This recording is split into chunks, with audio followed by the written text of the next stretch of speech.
Welcome to the Retaliation Realm channel. We hope you enjoy today's story. I was shocked to hear these words. It reminded me of when I had to leave my own parents' home. Now, I felt angry at the idea of being kicked out of this house too. Fine, I'll leave, I said, gathering my things to go. This was too much. I was determined never to forgive my eldest son's wife. It was time to put my plan into action. So, my name is Beatrice Bennett, and I'm 61 years old this year. I'm technically retired, but I'm still lucky enough to have some work. I don't go to the office every day anymore. Sometimes I drop by and attend meetings, but mostly I work from home. My oldest son seems to think I'm not working anymore, which isn't true. I became a widow when I was in my 40s. Right now, I live with my oldest son and his wife. Our family home has been in our family for a long time. It's a bit old and needs some fixing up, but I've always loved it. That's why leaving was hard. I've never had to worry much about money. My late husband's insurance money is still mostly untouched. I've been able to live comfortably without worrying about my future. Even though it might seem like I have an easy life, there are some things that bother me. It's mostly my oldest son's wife, Jessica. She's strong-willed, and we often clash. This tension didn't just start recently, it goes back to when she first told us they were getting married. I still remember the outfit she wore when she first came to meet us. She showed up in a tracksuit that looked like something she wore back in high school. She said she wanted to be real with us, but I couldn't help but find it a bit odd. It's not exactly lying, but it felt like she was trying too hard to prove something. She's also very argumentative and smart, which can be challenging. I couldn't understand why my oldest son chose her as his partner later. I found out that Jessica was the one who pursued him. She's bold, I'll give her that, and she's attractive too. I think my son, who's a bit naive and sheltered, fell for her charm. Even after they decided to marry, things didn't change much, to put it nicely. She's straightforward, to be blunt, and sometimes lacks common sense in how she acts. I really wanted to object to their marriage, but I reminded myself that it's what my son wanted, so I kept my peace. Now, we're facing the consequences of that decision. After my son and Jessica got married, he insisted that we all live together in our family home. I thought Jessica might disagree, but she was actually okay with the idea. However, it didn't take long for me to understand why. Once we started living together, Jessica never lifted a finger to help with household chores. She left everything for me to do, cleaning, laundry, cooking. Despite being a full-time housewife herself, she had quit her job when they got married. Even though I work remotely and don't have to go to the office every day, I still have less free time than Jessica. While I'm working on my computer, Jessica would make comments belittling my work, saying I'm just goofing off. At first, I brushed it off to avoid arguments, but it bothered me more and more as it kept happening. Jessica, since you have some free time, could you help out with the cleaning? I asked, noticing her lounging and watching TV. She looked at me with disgust, sighed dramatically, and replied, I don't do housework. It's for your own good, mother. Can't you see that? It's a shame you don't appreciate my consideration. She had this strange. Her theory was that by doing the housework, it would be bad for my health. According to her, seniors need to stay active, and doing chores would make me sedentary and possibly lead to dementia. So, she was actually doing me a favor by letting me handle everything. Her reasoning was so bizarre it gave me a headache. Then she said something even more shocking. I agreed to live together to keep you from slacking off, mother, she said with a half smile, leaving me speechless. I regretted agreeing to live together more and more every day. Doing all the housework while being watched by Jessica was nothing but torture. Fed up with the situation, I decided to talk to my eldest son. But it wasn't to complain about Jessica. I decided to move to an apartment where I could live alone. The current house is old and has many stairs, which became difficult for me after I hurt my back last year. I talked to my son about the challenges of living here, and then I moved to an apartment. Even though it felt like Jessica pushed me out, I don't regret leaving. The new apartment is a rental. It might be a bit big for just me, but I got a room big enough for my grandchildren to stay in the future. I had the inside designed just the way I like it, and it felt like my own little castle. But my happiness didn't last long because Jessica started coming over every day and staying until late. The new apartment is really nice, huh? Maybe too big for you, Mom, Jessica said, lounging on the couch. Why don't you come back to your old home and do the chores? It's for your health and longevity. It's unbelievable that Jessica is telling me to go back to the old house and do the chores during the day. She's so self-centered, it's overwhelming. I've already moved out, you need to take responsibility as the wife. I handle all the chores here, and my health checkups are always fine, Jessica. You don't need to worry about me. But Jessica just turned away, ignoring my words. Ignoring anything inconvenient was her usual tactic. Yet, she kept coming to my apartment every day. Just recently, she said it was too much trouble to go back home and ended up spending the night. My parents' house and this apartment are only about a 15-minute walk apart. It was my eldest son who suggested I live closer to my parents' house because he was concerned.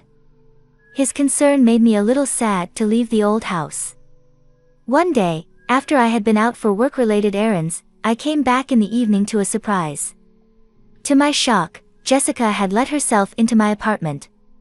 It seems she used the spare key I had given to my son without my knowledge. "Ah, welcome back," she said, lying on the floor in front of the TV without even bothering to get up. "Jessica, that spare key is for emergencies only, not for you to come in whenever I'm not home," I said firmly. I felt uneasy knowing she had been in my apartment while I was away. It was the first time I firmly told her so. She seemed surprised, as I usually let things slide quickly. She gave me an annoyed look, but I stood my ground. "You really are a difficult mother-in-law. I can't stand that about you," Jessica started yelling at me. "I can't stand anything about you, not even this apartment. We're a family, so you should leave." With that, she tried to push me out the door. It seemed Jessica couldn't bear the idea of me living in the apartment. She was upset that they were still in the old house while I was here, calling it unfair. "James is paying the rent for this place, right? It wouldn't be strange for us, his family, to live here. That's what it means to live beyond your means." Jessica seemed to think my son was covering the rent for the apartment. This explained why she kept showing up here. In her mind, the apartment should have been for her family to live in. "Fine, I'll leave," I said firmly, staring her down. I agreed to move out within 3 days, which seemed to surprise her. Right in front of her, I called the moving company and arranged for them to come in 2 days.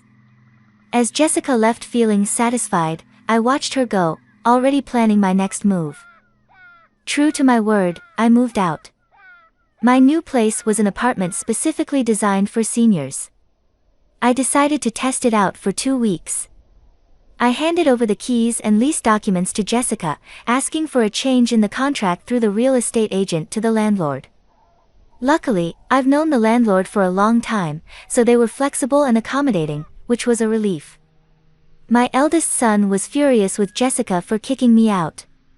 He's even considering divorce. But Jessica doesn't seem to care. In fact, she started living alone in my apartment, saying, "Well then, let's live separately." I'm amazed at how bold she is, but in 5 days, Jessica will find out the truth. While I was working from home, my phone started ringing incessantly. It was Jessica calling. I had been expecting this, so I had a recorder ready to record the conversation. I pressed the record button and answered the call. "Excuse me, Mother, what's the deal with the rent for this apartment? Why do I have to pay it?" Jessica started ranting as soon as I picked up the phone. She sounded flustered. "Well, Jessica, you're the current leaseholder, so it's only fair that you pay. Is there a problem?" I purposely kept my tone calm and relaxed to annoy Jessica. She seemed even more agitated but didn't back down. "But didn't James used to pay the rent here? We're not even divorced yet, so shouldn't James pay?" Jessica had told my eldest son about the rent issue, and he advised her to call me, The truth was, my son had never paid the rent. In fact, I had been financially supporting him after retiring. I continued working as a consultant and advisor, earning a good salary. I was actually earning more than my son. I had been secretly helping him out because Jessica tended to spend a lot. It's just a misunderstanding, Jessica. Originally, I was the one paying the rent for that place. I never made James pay a dime. Jessica seemed shocked and caught off guard by the truth. She quickly said what she wanted to and hung up the phone right away. I contacted my eldest son and played him the recorded conversation. I've been putting up with it too, but I can't take it anymore. You feel the same way, don't you? I knew my son was exhausted from dealing with Jessica's debts. No matter how old he gets, as a parent, I can't help but want to help him out. Someone might say I'm too soft, but I think it's just natural as a parent. My son replied quietly, I'll divorce her. I'm tired too. Then follow my lead, I told him. I gave him instructions. First, I asked him to take a few days of paid leave starting today. Then I told him to quietly move out his important belongings without letting Jessica know. We didn't want her to notice any moving trucks, as she might be nearby. I had instructed him to slowly move his things out during the night, keeping it discreet. The important belongings were taken to a single-family home that I had found as our new residence. This way, the plan progressed without Jessica knowing. 3 days later, Jessica called again, sounding even more flustered than before. What? Why are you so worked up? Just like last time, I kept my tone deliberately relaxed as Jessica sounded overly anxious, almost in a state of panic. Mother. Our house is up for sale, and I got a call from my parents saying that my belongings have arrived at their house. What does that mean? Jessica explained that her parents had received her belongings, and our old house was now on the market. It seemed my eldest son had followed my instructions. He had sent Jessica's things to her parents' house and put our old house up for sale, leaving it empty. The landlord told me that if I can't pay the rent, I should leave. I thought I should consult with James, and when I got home, there were chains and a padlock on the gate, and I couldn't get in. There's even a "for sale" sign up. Jessica was almost hysterical. It must have been quite a shock for her to come home to. I've already entered into a sales contract with a realtor. We can't access that house anymore, I began, ready to express all the pent-up frustration. Firstly, I'm no longer your mother-in-law, right? Yesterday, James should have filed for divorce. You signed it, didn't you? You and I are strangers now. Yesterday, my eldest son had filed for divorce at the city office. It turns out Jessica had signed the papers a while ago. Threatening divorce seemed to be a tactic she often used. My son used to believe that Jessica would change someday. After all, she was the person he loved enough to marry. He felt trapped into giving in to her threats of divorce, he once told me. But it seems my son has finally realized the truth. He signed the divorce papers, which had always been used as leverage, and submitted them. The divorce has been officially processed. You always used to tell James that you could divorce anytime. Are you happy now that things have turned out your way, Jessica? I could sense Jessica holding her breath on the other end of the phone. She wanted to argue back but seemed lost for words. She must have been feeling frustrated. Besides, I'm worried about you. After the divorce, how will you manage to live in that apartment without a job? Moving also costs money, and it's tough. How did you even afford it? Jessica's anger was no longer hidden.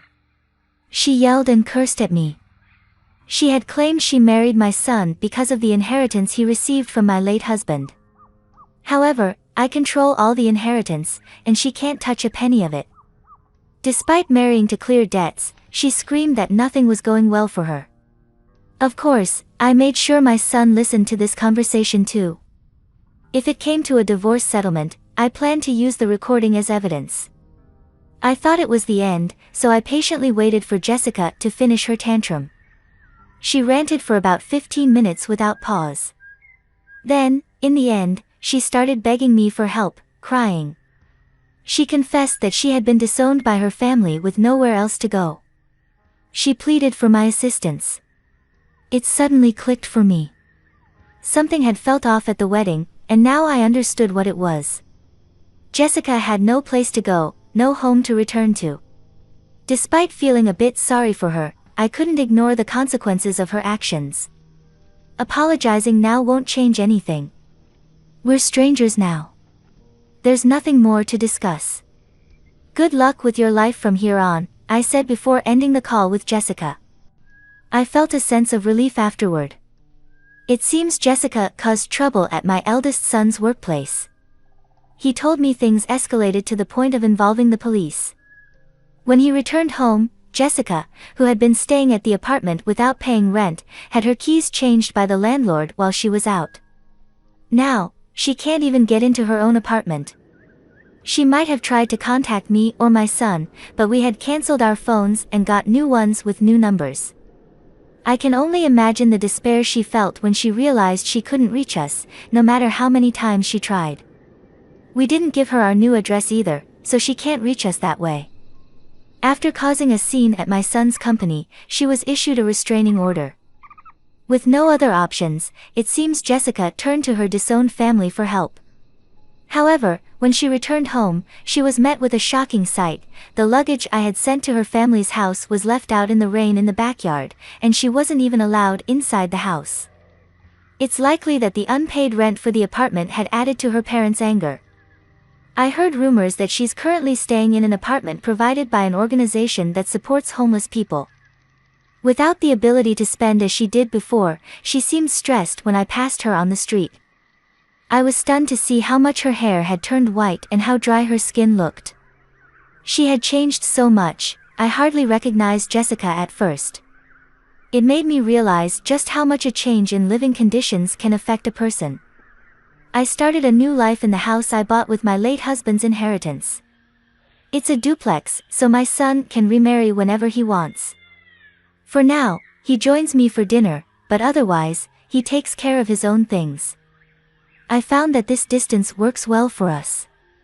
The money from selling my parents' home is safe for future needs. I plan to use it for my son and his future wife when they marry, and of course, I'll keep some aside for any future grandchildren. I'm thinking of creating the English garden I've always dreamed of in my new home. On days when I'm not working, I spend time in the garden, caring for the young trees and herbs. This new life filled with hope has become my daily routine. Thank you for being with us and listening until the end. If you found it interesting, please subscribe, give us a like, and leave your comments. We'll see you on the Retaliation Realm channel.